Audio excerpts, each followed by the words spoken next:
முன்னாள் ஐபிஎல் தலைவர் லலித் மோடிக்கு உதவியதற்காக வெளியுறவுத்துறை அமைச்சர் சுஷ்மா ஸ்வராஜ் ஒப்புக்கொண்ட விவகாரம் பிரதமர் நரேந்திர மோடிக்கு பெரும் சங்கடமாக அமைந்துள்ளது. இது அரசியல் ரீதியான சர்ச்சையை உருவாக்கியுள்ளது.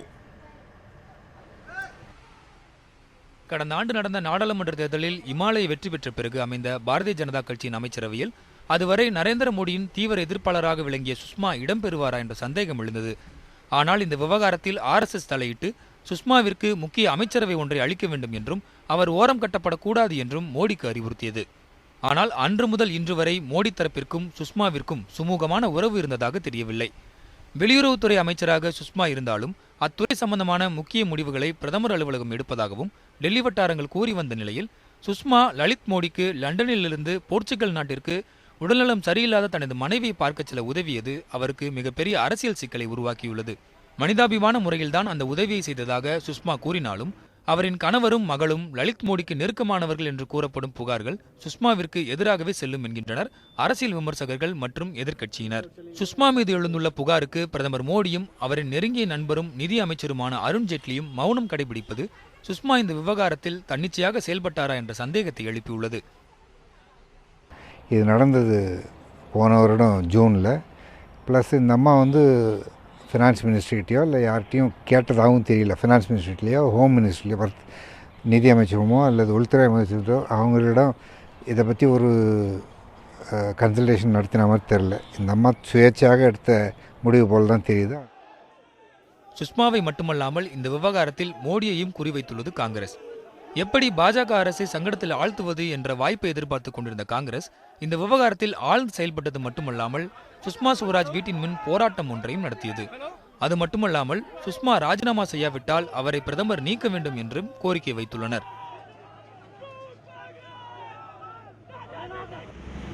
இந்த விவகாரத்தை அடுத்த மாதம் தொடங்கும் பாராளுமன்ற கூட்டத்தொடரில் எழுப்புவோம் என்று கூறுகிறது Congress.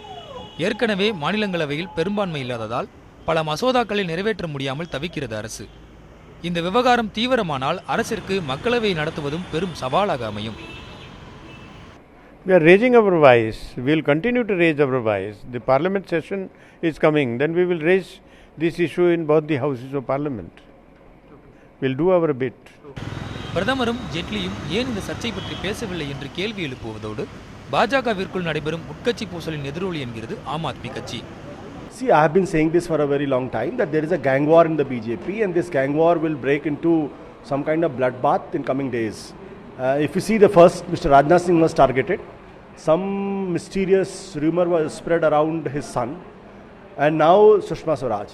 And don't forget, these are the two people who are potential challengers to Mr. Modi as a prime ministerial candidate.